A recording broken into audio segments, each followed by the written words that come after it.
শুরুতেই একবার আমি ঝন্টু বড়াইকের কাছে যেতে চাই। ঝন্টু বড়াইক, খুব নির্দিষ্টভাবে প্রধানমন্ত্রী, আমি যেটা শুরুতেই বলছিলাম, প্রধানমন্ত্রী নরেন্দ্র মোদীর বলা এবং টম, ডিক অ্যান্ড হ্যারির বলার মধ্যে পার্থক্য আছে। প্রধানমন্ত্রী নরেন্দ্র মোদী যদি কোনো গ্যারান্টি নেন, সেই গ্যারান্টির 90% অন্তত তিনি করে দেখান। এটা অন্তত চারপাশে যেভাবে রাম মন্দির থেকে শুরু করে যা যা জিনিস ইস্তেহারে লেখা ছিল, 3 তালাক থেকে শুরু করে এই সমস্ত কিছু হয়েছে, আপনার কি মনে হয় যে এই 400 পারটা হবে সম্ভব? হয় বাংলাতে কত হবে? আমি প্রথমে আপনাকে বলি, দেখুন, নর্থ ইস্টের একটা প্রান্ত ওয়েস্ট বেঙ্গলের, নর্থ বেঙ্গলের ছেলে হিসেবে 2014-তে যখন মোদী ক্ষমতায় আসে, পূর্বতন 1990 সালের তৎকালীন ইউপিএ সরকারের যে একটা ছিল পলিসি লুক ইস্ট, সেটার কিছুটা পরিমার্জিত হয়ে অ্যাক্ট ইস্ট করা হলো। আমরা খুব আশার আলো দেখেছিলাম। তার পয়েন্টগুলোতে মোদী বলেছিলেন যে নর্থ ইস্ট সত্যিকারে প্রচণ্ড নেগলেক্টেড। একটা নর্থ ইস্টের একটি ছেলে দিল্লিতে গেলে তাকে বলতে হয় আমরা ইন্ডিয়াতে ঘুরতে এসেছি, অর্থাৎ তারা ভূভারতের অংশই ছিল না স্বাধীনতার পরে। এই পার্টটায় যখন মোদী যে করাজিনামগুলো অ্যাড করলো, আমরা একটু আশায় বুক বেঁধেছিলাম যে নর্থ ইস্টের মেন প্রবলেমটা হচ্ছে যাতায়াত, তাদের রিসোর্সগুলোকে কাজে লাগানো যায় না। আপ টু গুয়াহাটি একটা ইন্টারন্যাশনাল বিমানবন্দর পর্যন্ত তখন ছিল না। আমরা এই নর্থ ইস্টের এইবার বাজেট যদি আপনি দেখেন, অন্তর্বর্তীকালে বাজেট এবং 14-র পর থেকে প্রত্যেকটা বাজেটকে যদি সাকসেসিভ এখানে বসানোর সুযোগ আমার থাকে, এটা একটা একাডেমিক পার্ট, যেই পার্টের হিসাবে এই সরকার কিন্তু নর্থ ইস্ট নিয়ে আমি বলতে পারি একটা বড় অংশ সাফল্য দাবি করতে পারে। কিন্তু নর্থ ইস্টে যে পরিমাণ আসন আছে, আমি ধরে নিলাম সবকটা আসন 90% আসন বিজেপি পেল, কিন্তু বাংলার ক্ষেত্রে দাঁড়িয়ে বাংলাতে এই যে একের পর এক ইকোনমি, থার্ড লার্জেস্ট ইকোনমি হওয়ার যে প্রতিশ্রুতি দেওয়া হচ্ছে, রেলে সবচেয়ে বেশি বরাদ্দর কথা বলা হচ্ছে, রাম মন্দির এফেক্ট, এবং তার পাশাপাশি হিন্দু রিসার্জেন্সের যে কথাটা বলা হচ্ছে, এটা নবজাগরণ যেন জেগেছে গোটা বাংলায় বিভিন্ন জায়গাতে, রাম রাম রাম করে একটা একটা যে নবজাগরণ জেগেছে, এই সমস্ত কিছু কি ভোট বাক্সে তার ডিভিডেন্ড কি বিজেপি পাবে? আমি আপনাকে বলি, দেখুন, কিছুটা হলো ভোট সার্ভে শুরু হয়েছে আমাদেরও একটা বিভিন্ন সংস্থার মাধ্যমে, নর্থ টু সাউথ। এই পোলে বাংলার মানুষ কিন্তু আমরা দেখলাম স্বাধীনতায় বিচ্ছিন্ন বাংলার এই অংশের একটা লার্জ প্রপোর্শনের প্রথম বিজাতীয় তত্ত্বের থেকে জাতীয়তাবোধের আবর্তে ঘুরে এসছে। বিশেষ করে যদি আপনি নর্থের জায়গাটা আমি আবার ফিরে যাই, আপনি এই প্রোগ্রামে আমি বলছি তো, প্রশ্নগুলো ভালো করে যাচ করবেন। বামেদের 34 বছর, তার আগে কংগ্রেস, এবং এদের 12 বছরে নর্থ ইস্টের যে নর্থ বেঙ্গল এই অংশটা, আমরা কার্যত একটা নর্থ বেঙ্গলের রূপ দেখেছিলাম।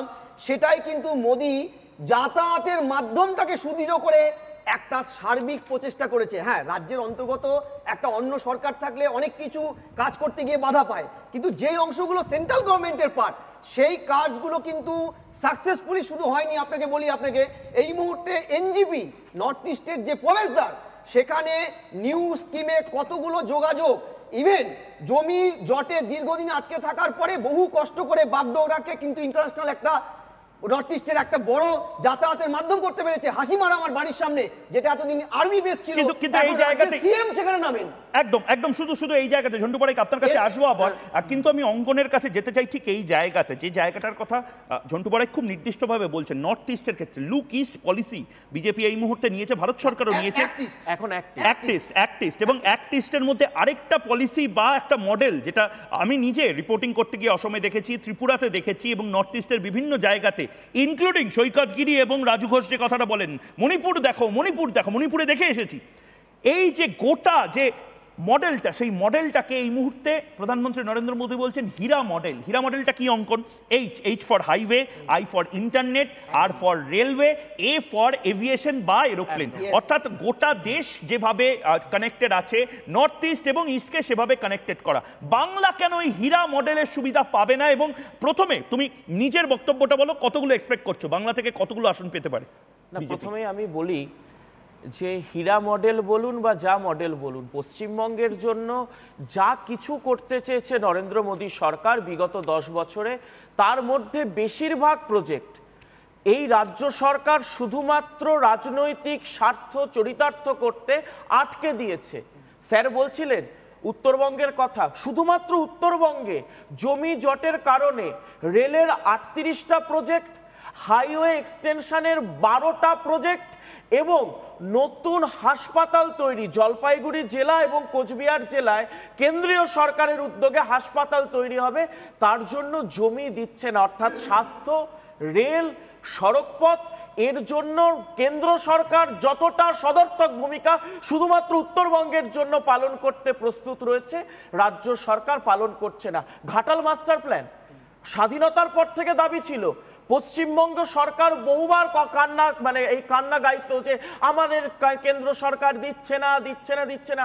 নরেন্দ্র মোদী সরকার 22 সালে দিয়ে দিয়েছে, যার জন্য বরাদ্দ 15,000 কোটি টাকা দিয়ে দিয়েছে, কিন্তু রাজ্য সরকারের এখনো সেখানে জমি জটের কারণে রাজ্য সরকার নিজের স্বার্থ চরিতার্থ করে, কারণ টাকা দিয়েছে নরেন্দ্র মোদী, কাজ হয়ে গেলে বেনিফিটটা ভোট বাক্সে যদি নরেন্দ্র মোদীর দল পেয়ে যায় তার জন্য আটকে রেখেছে। এরকম করে আমি বলতে পারি ময়ূকদা, এখানে একটা বঞ্চনার কারণ তো বলা হয়, শেষ এক বছরে 24টি খাতে 1,16,000 কোটি টাকা কেন্দ্রের সরকার পাঠিয়েছে, কিন্তু দুর্ভাগ্যজনক এই 1,16,000 কোটি টাকার মধ্যে 66,000 কোটি টাকার ইউটিলাইজেশন সার্টিফিকেট কোনো দিনও শেষ এক বছরে কেন্দ্র সরকারের কাছে রাজ্য সরকার পাঠায়নি। আমি ঠিক দুটো জিনিস, তুমি যখন এই কথাটা ওই প্রসঙ্গটা তুললে, আমি বিরোধীদের কাছে যাওয়ার আগে তোমাকে দুটো জিনিস শোনাচ্ছি এবং তারপরে তোমার 30 সেকেন্ড আমি নেব।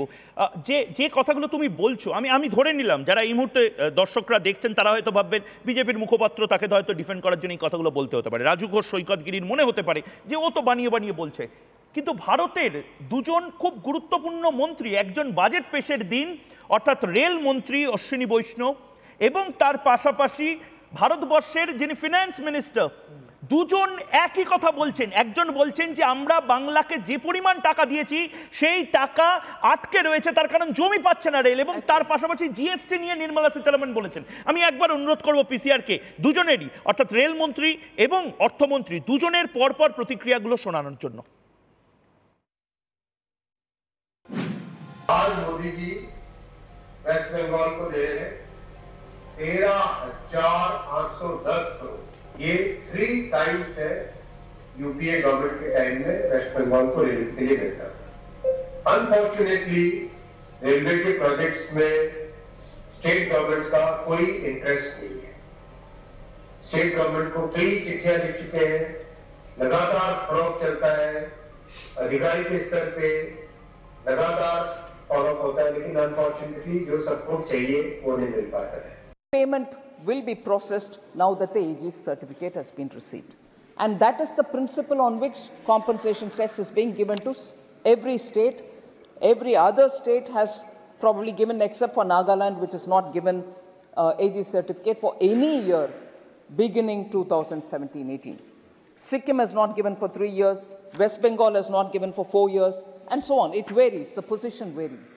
So the moment the claim comes along with an AG certificate, we release the compensation amount, sir. We are not holding back compensation amount for any other reason except if AG certificate has not reached us. অঙ্কন 30 second.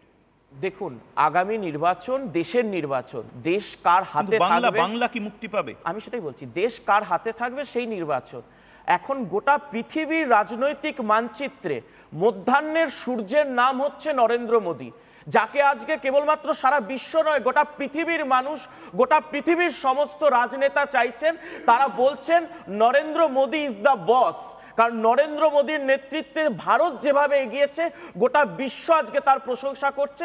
এবং এই পশ্চিমবঙ্গে যারা একসময় একে অপরকে গালাগালি দিত, সিপিএম, কংগ্রেস, তৃণমূল একজোট হয়েছে, ভয়ে বুকটা ধুক ধুক ধুক ধুক করছে, কারণ নরেন্দ্র মোদীর মোকাবিলা করার ক্ষমতা এদের একার কারোর নেই।